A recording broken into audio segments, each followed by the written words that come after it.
Hey guys, this is Brent Abernathy. Welcome to the Family First Life Gulf Coast team training call on Monday afternoon. Hope everybody had a great weekend and getting your dial day kicked off right already this morning. So want to get right to it today. I have a special guest with us, Gabe Andrews. And Gabe has been with us. What you been with us now, man? About 4 or 5 months, I think. Something like that. Somewhere around there. Mm-hmm. Okay. And you are still 20 years old, right? You haven't turned 21 yet, right? Oh yeah, I need to. I'm getting killed on rental cars, so. So Gabe is 20 years old, and Gabe has gotten to the point now where, I mean, he's issue paying $40,000-$50,000 plus a month in business. And what I want to focus on today and have Gabe talk about is his in-home structure. One thing I've always noticed about Gabe is he's very assumptive. His nature, his language, like when he's talking to me on the phone, things like that is he's very assumptive. So I'm sure he's that way inside the home, but he's gotten so good at closing. What'd you write? You submitted like $26,000 worth of business this last week. Is that what I saw? Yeah, 26.9. 26.99. Yeah, pretty close. Almost 27, but not there yet. So you figured something out inside the home. So let's break it down for everybody. Like from the second, let's just, I mean, I know you're working mortgage leads, you're working probably some direct mail final expense, you've worked internet leads, you've worked it all. Let's just assume, I guess for this sake, let's assume it's an internet lead. Okay. Which is going to be it's all going to be very similar, right? It doesn't really matter what okay. All right. So let's just assume it's an internet lead. From the time that you knock on the door, walk me through what that next 30 minutes or so looks like for you. Yeah. I mean, it's like, for me, it's not like I've figured like everything out myself. Obviously I'm just a normal person, right?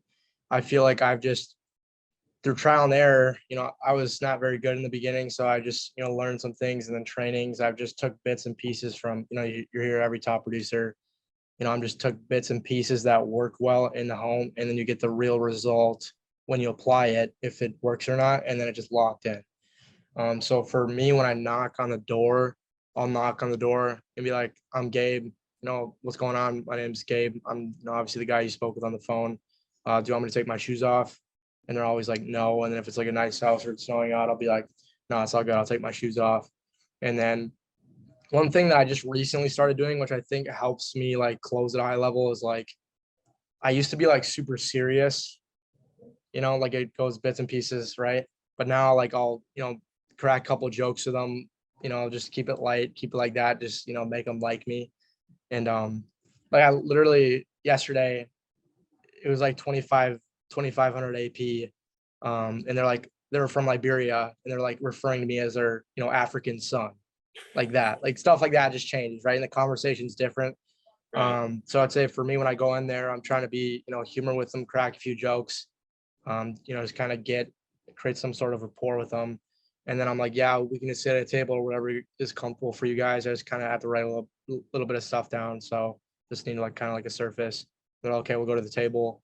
And then, for an internet lead, I'm going in there, if it's a husband and wife or husband, I'll just say, okay, obviously I got this request, you guys sent it online. I'm assuming, kind of like most people, you want to fill it out, to make sure if anything were to happen to either one of you, cover burial, cremation, or leave a legacy, etc. You might kind of me walking me through kind of what you guys were looking to do. Was it just for you, Bob, or was it just for you, Mary, or was it for both of you? Can you just kind of walk me through, what you guys were looking for? And they'll tell me, what it's for, burial, cremation, or whatever. They're like, oh, I'm looking to cover it just for me or just for her. They'll walk me through the entire process of what they're looking to do. And, I'll go through it. I'm like, do you guys have any current insurance? Do you guys have anything that would pay out if either one of you were to die? Slow down real quick. So they'll answer you. They'll say what they're looking to do, right? Mm-hmm. And I love how you ask those questions and you lead them to giving you an answer instead of, well, I just want to see pricing, or I was just trying to get information or whatever, right? They're going to give you an answer the way that you asked the question. So let's say he says something like, well, I just want to make sure I have something in place so when I die, Mary's able to take care of it, right? Something very surface layer like that. Yeah. Okay. What do you do at that point? Do you move forward with everything, or do you? No. Okay. So Nope. So let's say I that's said that to you. How would you go okay. about that? Okay. I would say, okay, perfect. Were you looking to just cover, burial, cremation? Do you have any outstanding debts you'd like to take care of? Do you want to leave her a legacy? Is there a mortgage on here? You know what I mean? And especially with final expense, whatever it is, income replacement, that's something we'll get to in the suitability sheet. But at least give me some sort of general direction. Let's just say you told me, oh, Gabe, I'm just looking to cover, the burial or cremation. I'll go, okay, perfect. Do you have anything at all that would pay out if you were to die that would help cover that? And then he would tell me yes or no. And then if he told me yes, I'm like, okay, perfect. Was it not enough? Or did you want to add more to it? Or did you just want to review it, make sure it's kind of, whatever it is to compare, whatever. And if he's like, no, which I'm assuming he's going to tell me no, um, I'll go into, okay, so you have nothing right now that would, help her if anything were to happen to you. And he'd tell me yes. And then I'll say, okay, cool. Do you know the average cost of, burial cremation, in the state of Minnesota or whatever it is? And he'll tell me, no, I'm not really sure. And then he'll defer to me, like he'll ask me, oh, what is it? And I'll say, in the state of Minnesota, obviously you can make it more expensive, get a couple balloons or whatever, make it fancy or whatever, dress it down, get put in a cardboard box. But, on average, it's between, for burial, it's around 10 to 15,000. And I'm like, Got does it. that make sense? Make sure you're tracking with me. Okay. So you And kind of then I dig was, down in a little bit further. You don't just take, because I know a lot of newer agents take that surface layer answer of, yeah, I just want to make sure Mary's taken care of when I die, and she can afford to take care of things. And a lot of newer agents maybe just go, they move forward right from there, and they don't really Mhm. have that picture painted. They don't get the client to sell them Yep. on why they need it right now, Mhm. and Yep. like I that's used to the do key. that. We're not selling anything. Our job is to get them to sell us on the urgency of doing it now. Does that make Right. sense? Yep. Exactly. I Okay. used to do the exact same thing. And the amount of things that's changed because you have to understand, like human beings are wired for comfort. They like to think about, well, let's have some fun. Let's go out to drink tonight. No one likes to think about dying and cover the barrel cremation, right? Right. So they're trying to put it off. Oh, I'm just trying to take care of her. I don't want to think about it. That's painful. It's a painful experience. People are wired to avoid pain. So if you get them deeper to actually think about it and see it there, it changes everything, right? Mm-hmm. Like especially whatever it is, even like objections to the phone. They're like, oh, we don't need it. People, it's just because they're putting it off and they don't want to think about it. If they do need it, our job is to get them to see it on paper and come to their own conclusion that, oh, we need this. So I used to stop at the shallow response and go through it with the whole thing. But now I go through, okay, perfect. So if you were to die tomorrow, God forbid, Brent, what would she do to come up with that, amount of money, right? Right. I don't know. I have no idea. I mean, she might have to sell a few things, and I don't know. That's why you're here. You know. Yep. So I'll get them to tell me why that's why you're here. And then if Mm. they have, I'm overcoming like all of their objections, whatever it is. I'm getting everything on the table. Like if they have any current insurance, if they're like, oh, I'll just sell the house, I'll get that up front in a non-confrontational manner where I'm just trying to help them out. Like I'm there to help them. Like, okay, what do we have to help her? Do you have any sort of savings? You have equity in the house, So you're right? gathering information that you can use throughout the appointment, Yep. uh, without it being like a 20 question interrogation, right? Like I always picture, that big light that's shining down on somebody in like an interrogation type of, and I know when I first started, that was the way my appointments were. I was like, I'd ask them, I go, okay, so do you have any life insurance? Do you have 401k? Do you have it? Like it was just like I was checking the box. Like I asked these questions, but that made them feel uncomfortable when you ask it that way, right? Mm-hmm. And so I wouldn't get the information. But if you do it in a very casual manner, and very, kind of like what you were talking about.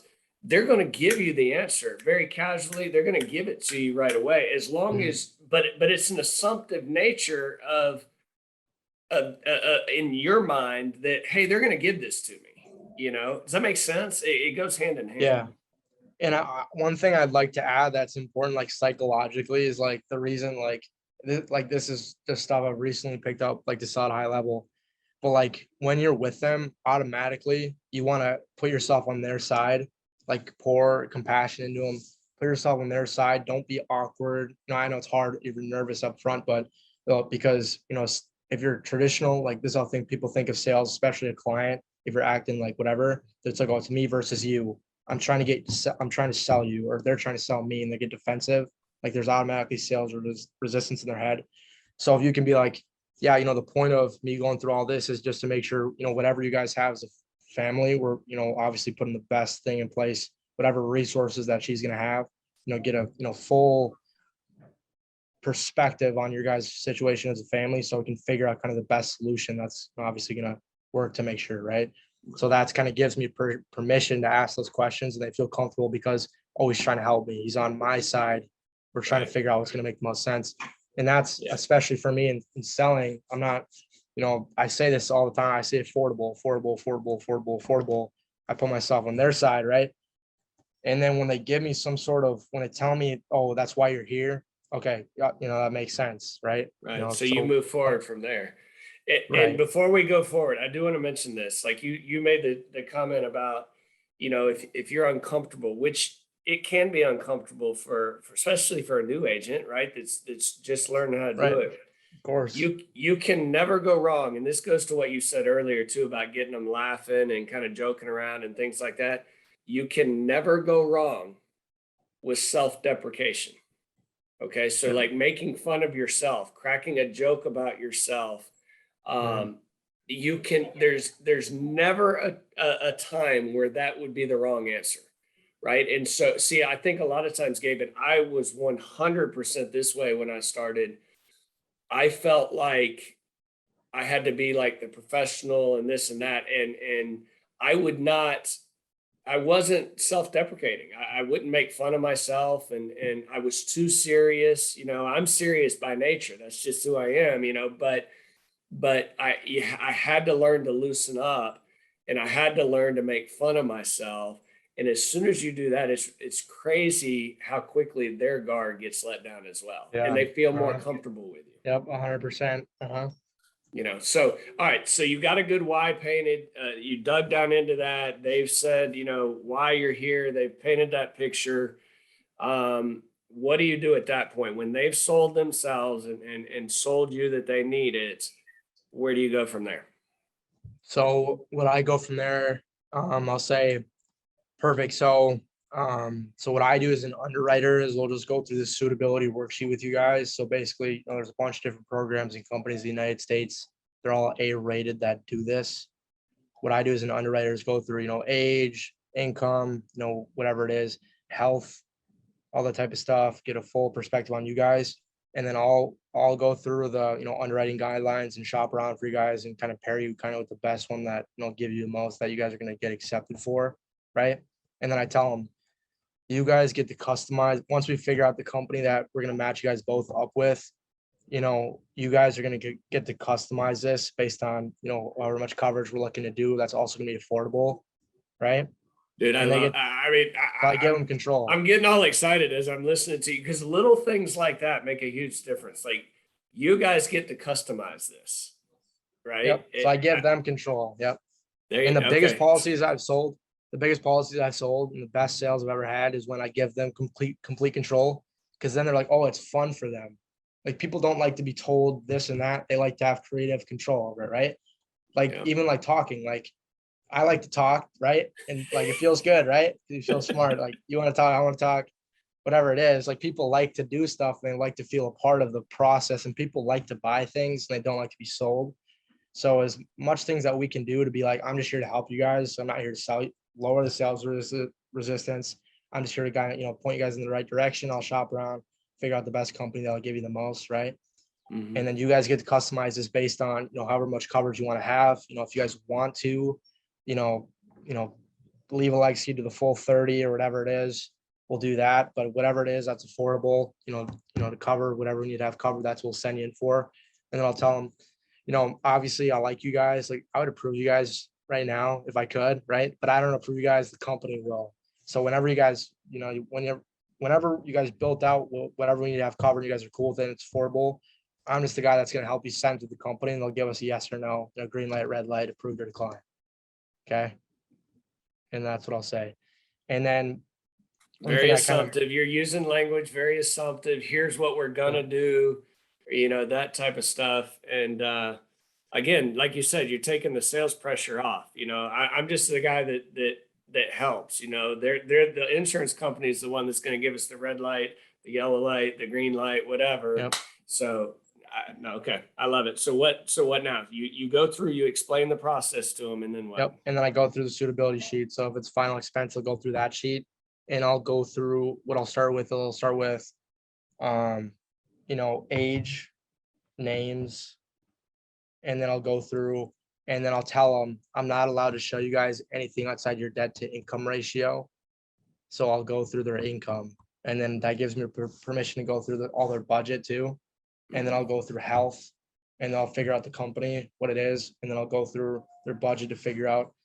And I'll say, okay, cool. So guys, after all your social security, all that type of stuff, and also final expense will help you get higher premiums and build a bigger why and need, especially if they're on social security, is common law survivorship. Go through their income. If it's a husband and wife, go through their income, what that's going to look like. If it's a single person and a fax appointment, I literally just had one. So if it's a husband and wife, it's basically the same as a mortgage appointment, because you're covering the burial cremation as well at the bare minimum, but you're also covering 6 months, year and a half of income replacement to let the other spouse be able to recover financially because of loss of income wise. So you can sell income replacement and also cover burial information, which are both equally important. And then for a single lady, like I just sold 2 of these off a fax mailer. They both burial cremation and then also mortgage. They were the only person there. They had no survivorship, anything like that. Quick claim deed to get someone else on the title so it doesn't go through probate, because that takes like a year to do. Just providing them value. Right. And what they can, make it seem like I'm giving you this for free. Put them on the quick claim deed. The lady, for an example, I know I'm rambling here, but the lady, as an example, single mom, mortgage was $2,400 a month. Her social security was not, she wasn't making, that crazy amount of money. She had no life insurance to cover her burial cremation. So we covered that. And then also her daughter was, 30, entry level job. She has her own bills to pay for. I went through that beforehand. So I got no objections when we're going through it. Right. And I walked her through. I mean, did you guys know that this would go through probate if you didn't have the quick claim deed to get her on the title? And she's like, no. Okay. I said, first thing we're going to do after I'm done here, we're going to cover burial cremation, cover some income replacement for her. So she, she can sell the house, keep the equity in it, just build value in that as well. And then I'm providing them value that I didn't have to. So it builds more credibility. Sorry, I got off 100%. topic. No, that's okay, dude. That's great stuff. I mean, it's important stuff. It's finding, like I've always said, that we know that every single person we go see, we know that there's a hole in the dam somewhere, right? We know the dam's leaking somewhere.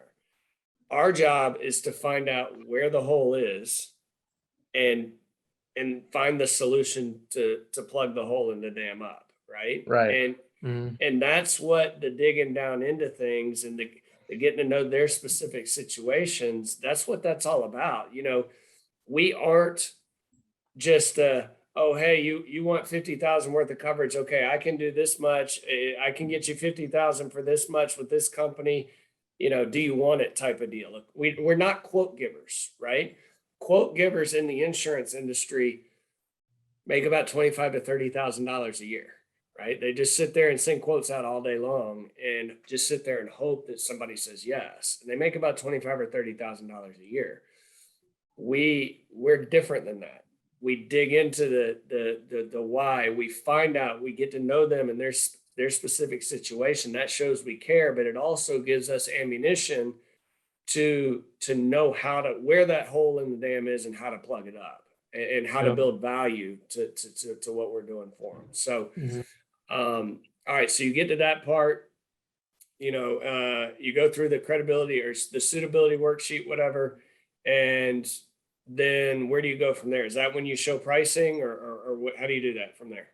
Yeah. So say, this is the company, and whether it's the husband and wife or whoever it is, um, I'll just be like, yeah, I'm just gonna kind of, I'll be like, okay, I'm just gonna look through all these different companies, kind of figure out which one's gonna be best for you.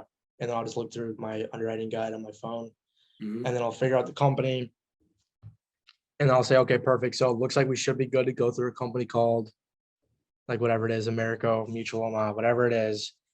And then I'll say, yeah, that's a really good one. That's it's an A-rated company. That's kind of one of the, let's say if it's Americo, I'll say, because Americo does have stricter underwriting guidelines than a lot of Right. companies. I'll Mhm. say, okay, so it looks like we should be good to go through Americo. That's kind of one of the top ones we have for people with good health and a little bit younger, or if they're old, then people with really good health for their age, because Mhm. it's true. They Yep. have stricter underwriting guidelines, and that'll make them feel good too. They're like, oh, like this is exclusive, and I'll let Mhm. them know. This one's kind of like if it's a CBO or T125 or whatever it is, if it's term or if it's Eagle, I'll say, yeah, this is kind of one of the hardest ones to get approved for, but we should be good based on what you're telling me for your health. They So want what they basically, can't have. it makes it like a scarcity exclusive thing, and they feel really good when they get approved, which is one of those weird psychological things. But I'll say that, and then I'm like, okay, cool. So, and I'll go through again what we're looking to cover. Like it would just burial cremation. I'm like, okay, cool. So you guys just need the basics, like 15, 20, 30 grand, right? I'll just tell them that.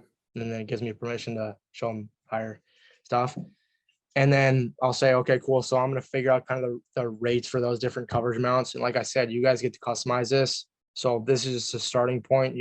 Feel free to adjust it based on what you guys want to have covered. And that's also affordable.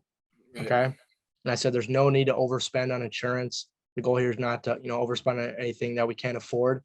But the goal is to figure out kind of the bare minimum we need to have to cover everything. That's also going to be sustainable universally. Right. So I'm downselling them. Yep. And then I'll show them 15, 20, and 30, right? Whatever it is. And then I'll say again, like if they get if they're like, oh my God, it's expensive. I'm like, yeah, right. Like, you guys are eligible up to 30, but the goal here is not to overspend on anything, but the bare minimum. And then I'll show them, I'll just let them adjust it based on what they Mhm. see fit. And a lot of time, once you give them control, they're going to be like, oh, we can do that. Oh, they're going to work to try to get more themselves. Like they're gonna try or whatever it is. They're not just gonna go for the lowest one. They're gonna be like, Mhm. oh, we should be able to do 50 or the 20. Like they'll actively put effort into figuring out how they can make the middle one or the top one work because Right. they're in control. So they pick one and then you just do the application, boom. And I'm sure probably have a little bit of small talk during the application and that's basically it, right? Yeah. So once they pick a number, I'll say, okay, perfect. So we'll just do like an e-app on my iPad and it's an instant decision. And we'll do it and they'll check your MIB, your medical records, and they'll let us know, approve you're declined. Okay. Okay. And then throughout the application, if they're asking me questions about, what's after this, I'll say, yeah. So, we'll make sure we're approved. And then I'll write everything out, my name, cell number, product information, all type of stuff. And then they'll send it to you in the mail once it starts. Love it. All right. That's good stuff, dude. Like you could probably train on your in-home for hours. Like there's a lot of stuff to dig down into, but again, it's very assumptive.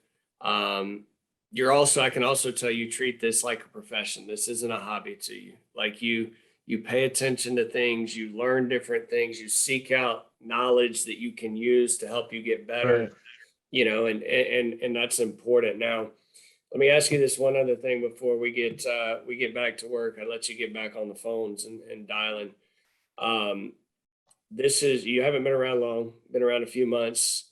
I know coming up is our annual convention in Miami, February 2nd through the 6th. This is going to be your first one that you're going to be able to go to. Um, I know what it can do for your business or anybody's business.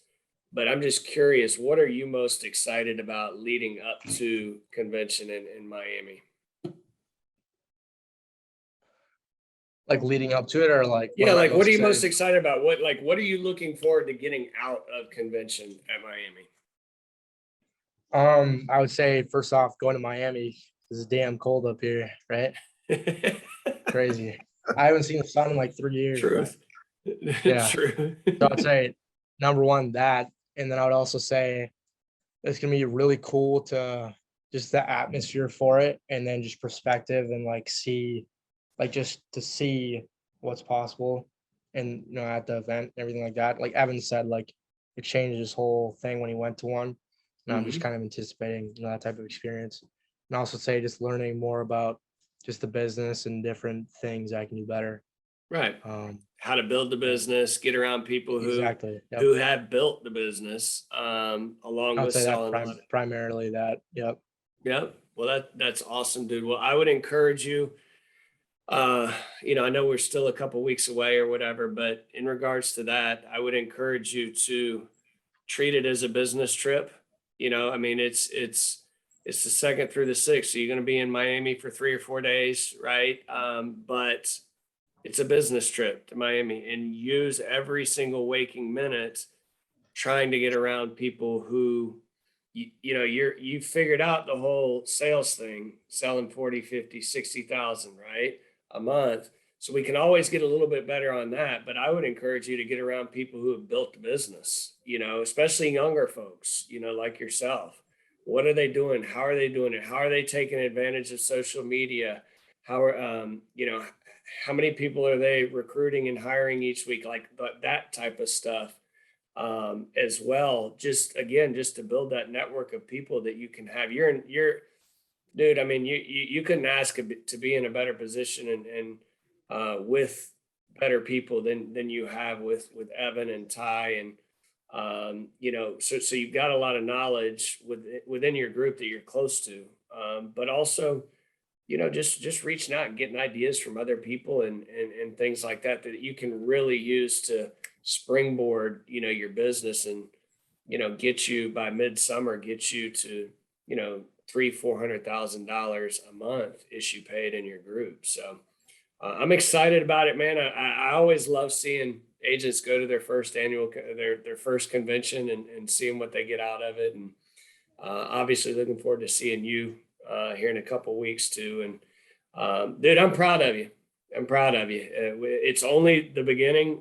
We've kind of just begun on this thing with you, but I know where it's headed if you want to take it there. And if you want to sacrifice and do the things it takes to get there, and um, I know how far you've already come in just a few months, and I appreciate what you do for the team, especially training like this, dude. I mean, you're a great trainer, and sharing the tips and the knowledge that you've gained so far, it makes a big impact on a lot of people. So I know you took time out of your day to day to do that, and I just appreciate it. All right, bub. I appreciate it. Look forward to seeing you. All right, buddy. Well, let's keep the ball rolling, okay? We will see all you guys down in Miami here in a few weeks. Make sure you get registered. Get at fflconvention.com, get registered, get your plane flights, get hotels.